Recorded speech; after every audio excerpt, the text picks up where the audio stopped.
Fiex ġejjin. Għajdhom mo qisha millum. Ara ma tajtux. Għax qiegħed undercover illum. Ninsab fiż-żona magħrufa bħala il-Blata l-Bajda. Le, mhux l-istess Blata l-Bajda li tinsab bejn il-Ħamrun u l-Pjata, dik Blata oħra. Din jgħidulha Blata l-Bajda minħabba naturalment il-kulur tal-blat tagħha huwa kemm xejn aktar bajdani mill-blat li ieħor li nsibu fis-saffi tal-Ġebla Maltija. U tajdu l-ronċetta għamilt nemmes, il-met tistenna. Għax hawnhekk kien qisu il-ġnejna. Le, mhux jiġu nies joqogħdu jixxemxu bla ħwejġ ta' xejn ta'. Imma hawnhekk kienu jiġu in-nisa biex jinħasslu. Qed ngħidu fi żmien antik ferm, fi żmien il-kavallieri tal-Ordni ta' San Ġwan. U dawk kienu nisa kollha grazzja. Għaliex dawk li kienu fil-belt ta' Ħażabbar kienu jinżlu hawnhekk biex jinħasslu, jitlaħalħu bl-ilma baħar fl-imwarrab biex ma jarhom ħadd, ovvjament mingħajr irġiel fil-viċinanzi. Ma volli naħseb kien hemm xi wieħed jew tnejn li tħajjar jagħmel bħalu jiġi nemsilhom xi ftit u jara ż-żboħija tal-laħam naturali tal-bniedem. Forsi għalhekk jgħidulu il-Blata l-Bajda kellhom laħam tari abjad jista' jkun ukoll. U hawnhekk, propju f'din iż-żona, il-Grammastru Alof Dewinjakur tħajjar sabiex jibni torri. Tgħidulu biex joqgħod inhemmes in-nisa u ma tarax le mhux għalhekk jaħasra. Imma hekk fi żminijiet kienu jaħbtu l-furbani tal-baħar. Li daw kienu jkunu ilhom ma jaraw xi mara bajnejhom u allura malli jaraw xi waħda qed titlaħlaħ bl-ilma baħar ħuta, xoqlara għalihom u jitlaw ħajjaħbtu għaliha u jisirqu għalihom. U allura il-Grammastru ħaseb sabiex ma jkunux jistgħu jattakkawna il-furbani u jibni dan it-torri sabiex ikun jista' jarahom u ma deħlin. Issa dwar it-torri x'ismu aktar dettalji ngħidilkom aktar tard ħasra ma kemm taġlu għadna kif bdejna l-programm. Issa, intbaħħtu fejn ġejna llum? Ninsabu ġewwa r-raħal tax-xajra ħanaraw x'ħajofrilna. Ġej waħda.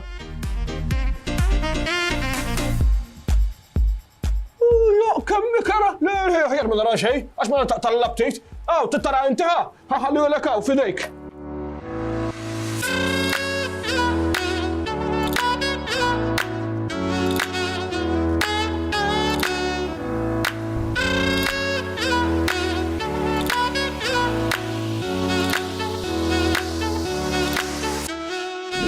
Ix-xajra huwa raħal li ssawwar fi żminijiet aktar riċenti, għalkemm l-istorja tiegħu tmur lura għal ħafna snin ilu.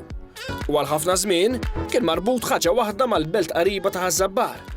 Tantu hekk li għal ħafna kienet magħrufa bħala x-xajra ta' Ħażabbar. Dan kollu sakemm ġew ffurmati l-kunsilli lokali u anki x-xajra kiseb l-indipendenza tiegħu mill-irħula Biswit.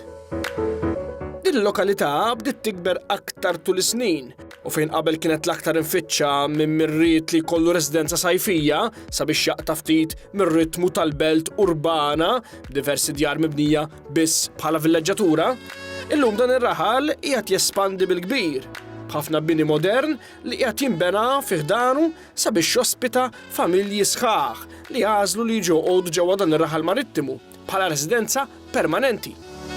Tantu hekk li fi ftit żmien il-popolazzjoni kottrot mhux ħażin dik preżenti tqarreb l-2000 persuna.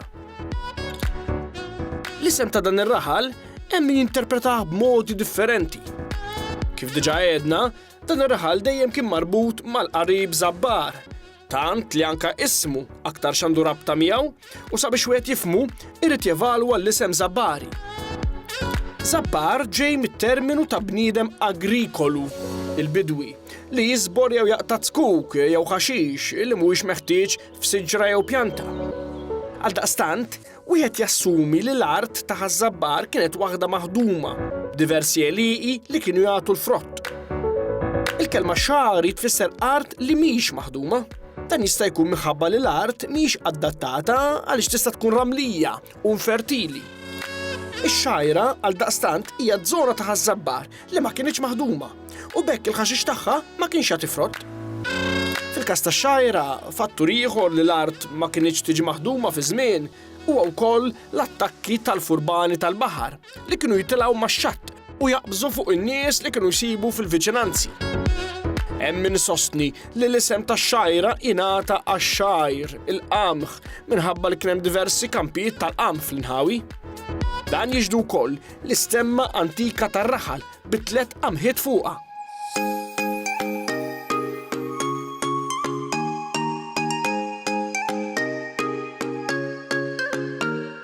Ix-xajra huwa raħal marittimu ċkejken li bħal irħula oħra marittimi qed jiġi stuprat miż-żbuħija naturali tiegħu sabiex jagħmel post għal bini u jakkomoda id-densità kbira ta' popolazzjoni li qiegħda dejjem tikber. U jekk l-iżviluppaturi ma jsibux art vojta fil-qalba tal-irħula u l-bliet ta' Malta, bla ma jridu jkollhom jirrikorru għal postijiet tax-xatt ta' pajjiżna. U 4 tiem oħra jibnu djar anke fuq il-baħar oqgħodu fuq klimi. Daw iridu xi ħaġa biex jgħaddu l-ħiem u x'hekk, inkella kif ħadd kompli tikber l-ekonomija ta' pajjiżna. Imissa erħilna minn dan u nduru lura lejn l-art biex xajr infawra. Imesna il-latrel ġusa dan ir-raħal. Kif għattilkom diġà hawnhekk kienu jiġu ħafna furbani max-xatt. Allura n-nies tar-raħal kellhom bżonn ħafna u ħafna talb. U waħda mill-knejjes l-aktar qodma hija dik iddedikata lill-Madonna tal-Grazzja, għaliex dan nies kellhom bżonn ħafna grazzi. Tgħidu li x'intajt ħasta tal-Grazzja mhux ħaż-Żabbar qiegħda. Għandkom raġun, hemm min jgħid li l-Knisja preżenti ta' Żabbar inbniet flok il-Knisja il-qadima tal-Madonna tal-Grazzja. Iżda jaf jagħti il-każ skont ukoll il-kitbiet antiki li l-Knisja l-antika dedikata lill-Madonna tal-Grazzja kienet tinsab propju fix-xajra max-xatt. U il-baħara, speċjalment li kienu jgħaddu minn qudiema kienu jselmula u jitolbuha taqlalhom xi grazzja huma wkoll sabiex ma jmutux waqt xi attakk. Mela x'inhu? Meta bniet il-Knisja u kappella ma nafux eżatti, iżda nafu li kienet teżisti sa żmien il-Kavallieri. Fil-fatt hemm storja ħelwa marbuta ma' żmien l-assedju l-kbir. Naturalment, in-nies tar-raħal malli raw li t-tarok resqin lejn pajjiżna ħakimhom biża' kbir u bdew jitolbu lill-Madonna tal-Grazzja biex taqlalhom grazzja u jiskansaw minn dan it-tarok. Il-Gran Mastru ordna sabiex in-nies kollha jitilgħu mas-swar tal-imdejna. Mhux jitilgħu mal-ħajt qed ngħidu jitlu ġol imdejna sabiex ikunu diviżi mis-swar tagħha. Faċli qed tgħidawx biex jitilgħu minn hawnhekk mix-xajra sal-imdejna bil-pass għajdu l-Gran Mastru. Imma b'xorti tajba, it-torok li dewwa tagħna żbarkaw ġewwa l-bajja ta' Marsaxlokk, allura n-nies tar-raħal kellhom ftit aktar ċans sabiex ikunu jistgħu jagħmlu wasal imdejna. U l-leġenda x'inhi? Mela jgħidu li Il-Maltin u l-kavallieri li kienu qed jiġġieldu mis-swar tal-Birgu lejn il-Miselmin kienu jaraw ta' kuljum ħamiema bajda ittir minn fuq din il-kappella tal-Madonna tal-Grazzja sabiex il-Madonna turihom li kienet għada magħhom. U dan aktar żidilhom koraġġ u baqgħu jiġġieldu kontra l-Mislem Tork tant li wara ftit qataw qalbhom u marru lura lejn pajjiżhom. Propju fil-ġurnata iddedikata lill-Madonna li baqgħet tiġi mfakra bħala jum il-Vitorja.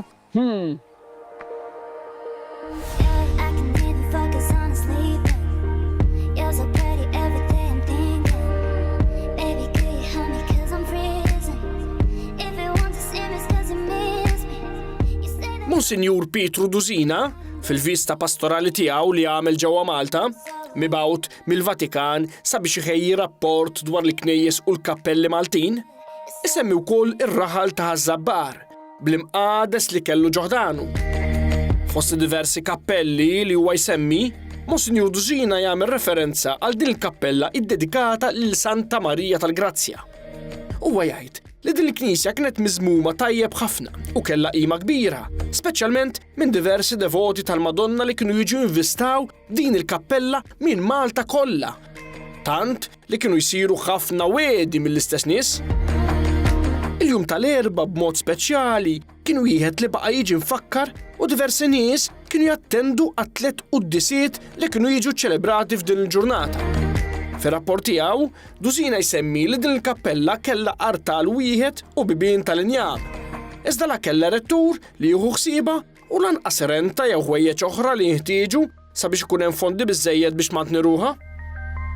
Wara l-osservazzjonijiet li huwa għamel, Dusina ħareġ b'diversi konklużjonijiet u ordnijiet li jridu jsiru sabiex il-kappella tibqa' fuq saqajja. Huwa qamar li l-wedijiet tal-fidili għandhom jiġu mdendla u mhux jibqgħu mpoġġijin fl-art sabiex ħadd ma jmisshom. Jitneħħa l-artal tax-xelluk tal-Maġġur u l-kwadru ta' fuqu jiġi mwaħħal mal-ħajt. U li l-artal għandu jkollu bradella u ħwejjeġ oħra meħtieġa skont l-ordnijiet ġenerali. Mhux hekk biss, iżda talab li l-prokuraturi Batta Dajarena u Nardu Fiteni kellhom jiġu mresqa sabiex jagħtu rendikont tal-flus li kienu daħlu minn din il-Knisja. Monsinjur Dusina inkariga lill-Qassis Dun Anton De Nicolaci sabiex jieħu ħsieb u jmexxi din il-Knisja fuq talba tal-istess qassis innifsu sabiex tikber il-qima u d-devozzjoni lejn il-Madonna. Viċin tal-kappella tal-Madonna tal-Grazzja kien hemm ukoll kappella oħra li tissemma fir-rapport ta' Dusina iddedikata lil San Zakkarija.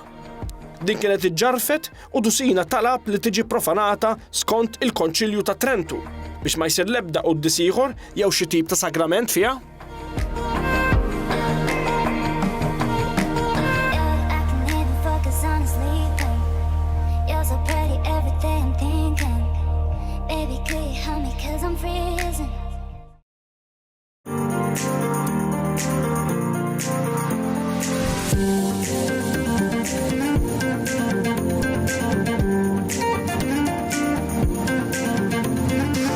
U issa wasal ħin sabiex nitkellmu dwar l-ewwel parroċċa ta' dan ir-raħal.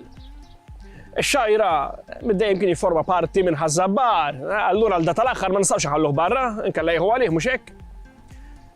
Ħażabbar kollu inkluż ix-xajra kienu jagħmlu parti mill-parroċċa matriċi taż-Żejtun dak iż-żmien fiż-żona ta' Bisqallin, iddedikata l Santa Katerina.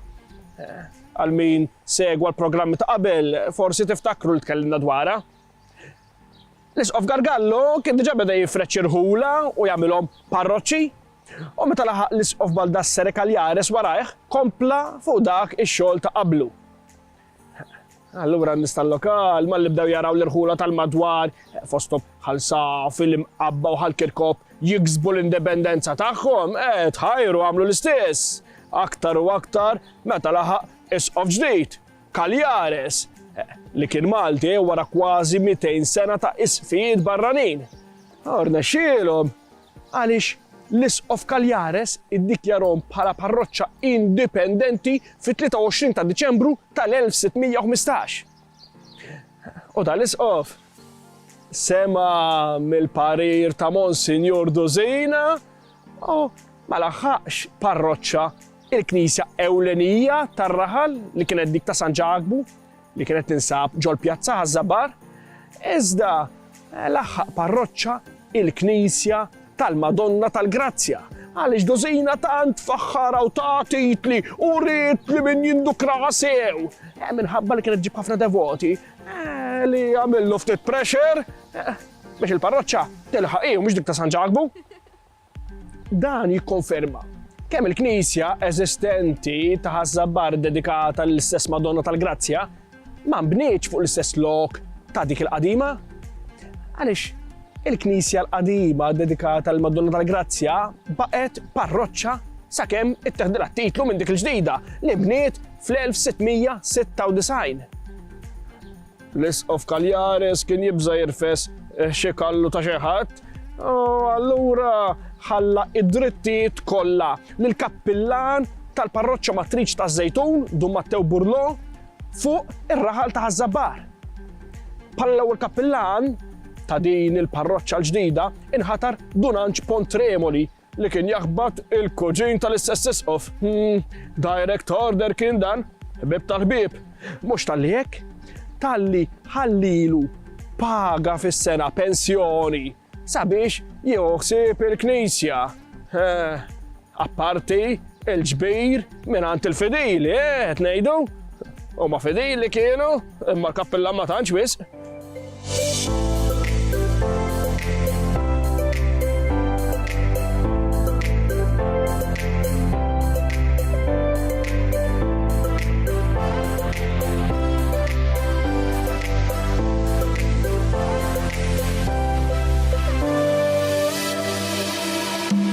Il-kappella l-oħra preżenti fir-Raħal tax-Xajra u li kienet diġà teżisti sa miżmien il-Kavallieri hija dik iddedikata lil San Ġagbu.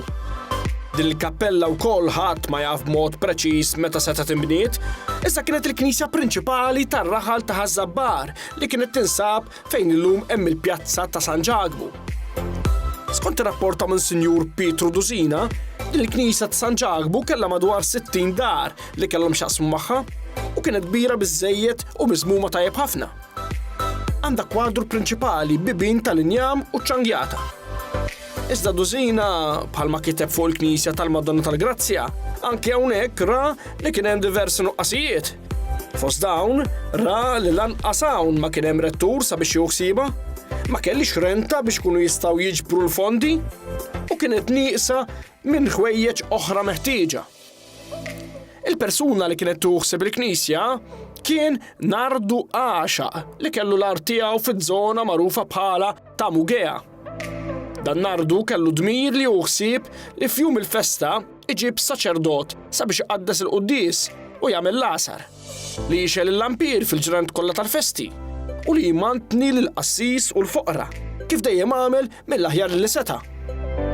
Fl-istess Knisja kien hemm żewġ artali oħra li ma kellhomx rettur u ma kinux qegħdin jiġu użati għas-sagramenti. Minflok din il-Knisja bħala tifkira kienet ittellet statwa ta' San Ġagbu fl-1861. Iżda ġarbet ħafna ħsarat fil-gwerra u llum poġġiet fil-Mużew tas-Santwarju tal-Grazzja.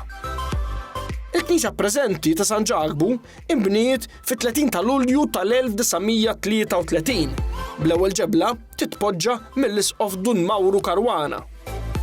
L-art li fuqha bniet din il-Knisja ingħatat botja minn Filippu u martu Katarina Farrugia Gej. Bil-pjanta tiġi magħmula mill-Perig Giuseppe Lija. Minħabba l-gwerra, ix-xogħol fuq il-Knisja kellu jieqaf ħesrem sakemm reġgħet tkompla u tlesta sal-1951. Bl-ewwel qudiesa issir fis-6 ta' Jannar tal-istess sena. Il-kwadru titolari sar mill-pittur Rafael Bonnici Calì. Filwaqt li l-istatwa ta' San Ġagbu inħadmet minn Wistin Camilleri li għandu żewġ statwi oħra maħdumin minnu fl-istess kappella, aktarx li hija l-unika knisja li għandha daqstant xogħlijiet ta' dan l-artist Awċi.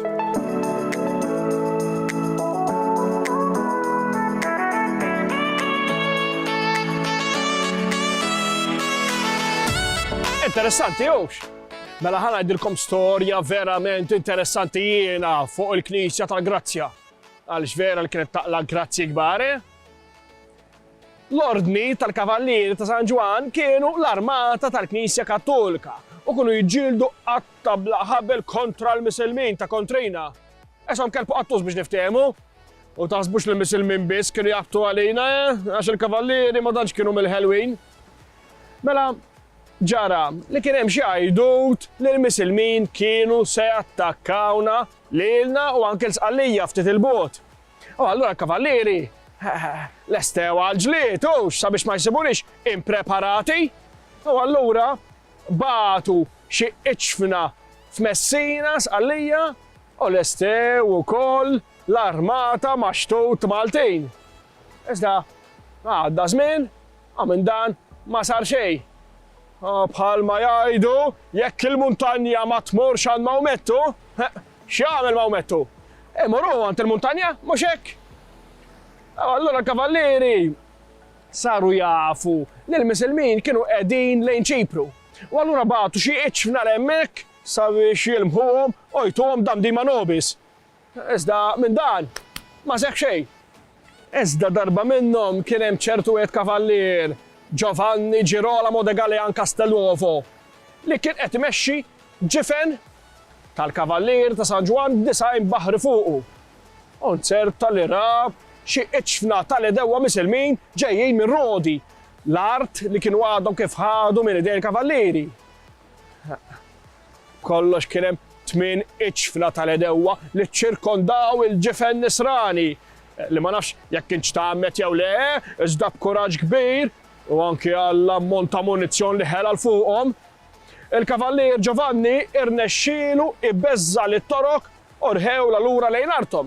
Apparti il-ħafna torok li rnexxielu joqtol wara li qabżu għal fuq il-ġifen nisrani. Mhux talli hekk, talli ġab lura 3 pruni li kienu jkunu ħadita wali mwaħla mal-ponta tal-ġifen, qed ngħidu mal-pruwa, sabiex jattakka lill-liċna tal-għadu u jkissirhom. Li dawn baqgħu mwaħlin mal-ġifen tiegħu. Ġabhom hawn Malta u poġġihom fil-kappella tal-Madonna tal-Grazzja bħala trofej tar-rebħa. Wara d-ġlieda li kellu mal-Misilmin. Mhux talli hekk, talli dal-Kavallier Giovanni malli ġilura rċieva Promotion A1 għax laħqu kmandant tal-Armata Franċiża. Enitu mhux titux il-Madonna tal-Grazzja għalatlu grazzja kbira. U kulħadd in-nies li semgħu b'din l-istorja bdew jgħidu li kien miraklu ta' din il-Madonna. Miraklu, miraklu!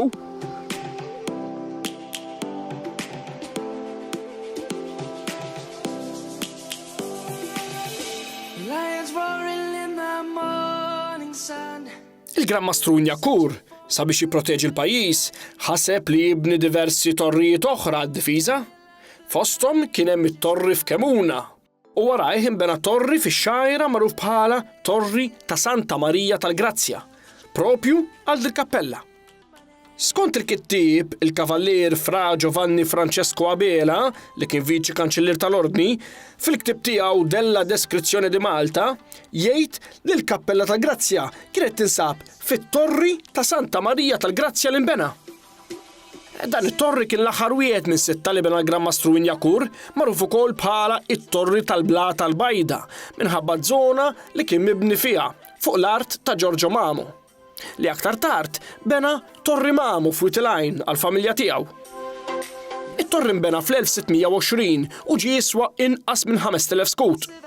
Għalkemm aktarx kien l-iżgħar fost it-torrijiet mibnija minn Njakur, dan kien l-aktar wieħed armat. It-torri baqa' fuq saqajh sakemm ġie mwaqqa mill-Imperu Ingliż fl-1888 sabiex ftit il-bogħod minnu tinbena batterija jew forti ikbar u aktar b'saħħtu. Peress li t-torri kien jinsab fid-direzzjoni tan-nar tal-batterija, dan ġie mwaqqa. Din il-batterija hija magħrufa bħala l-Batterija tal-Grazzja jew inkella il-Batterija tax-Xajra. Il-bini ta' din il-batterija beda f'Ottubru tal-1888 u tlesta f'Marzu tal-1893 forma ta' poligonu bħal ħafna batteriji oħra li bnew l-Ingliżi f'pajjiżna. L-Ingliżi baqgħu jużaw din il-batterija sal-1910, meta din ġiet abbandonata bl-armamenti tagħha jitneħħew mill-post. Fit-tieni gwerra dinjija, il-batterija intużat bħala post ta' avvistament mill-attakki tal-barrani. Illum jinsab proġett għaddej mill-Kunsill Lokali tax-Xajra biex din il-batterija jew forti tinbidel għal żona rikreazzjonali bl-isem ta' Fort Park. That's what I like about you. Hey, that's what I like. Tell me what you gonna do. Know that I want you. You know that I need. That's what I like about you. Hey, that's what I like. When you put me in the mood. Hey, that's what I like. That's what I like about you. That's what I like about you. That's what I like about you. U ħanal qudiem il-Knisja ewlenija tar-raħal tax-Xajra, għalkemm il-Kappella San Ġagbu għadha fuq saqajja u għadha tejba sal-lum il-ġurnata, speċjalment bl-adorazzjonijiet li jsiru fiha. Il-Knisja ewlenija tinsab fi triq Sant'Elija u r-rettur tagħha huwa ħadd ħlief Father Colin Apap, li kull minnu mitla tax-xandir f'Malta żgur li x'darba oħra sema' bih. Minħabba l-komunità qed dejjem tikber, qed tinħass il-tieġa li wara li kisbu l-awtonomija bħala kunsill lokali, dan ir-raħal ukoll jikseb l-indipendenza reliġjuża tiegħu u jinqata' bħala parroċċa għalih innifsu mill-parroċċa ta' Ħażabbar. Din il-Knisja hija magħmra b'diversi affarijiet fosthom Malti Sensory Room, teatru mdaqqas u anki Youth Center. Aħna nawguraw lin-nies kollha ta' dan ir-raħal biex ikomplu jikbru u anki jibqgħu jagħmlu l-ġejt. Imma kif jgħidu, tittejn ruħek biex Alla jgħinek mhux hekk? U jien hekk ħanagħmel ukoll, ħanejn ruħi u nagħlaq il-programm għax qabadni l-ġuħ. Imma qabel dejjem niftakru fl-istessu tal-okkażjoni mhux hekk? Mir-raħal tax-Xajra għar-raħal li jmiss.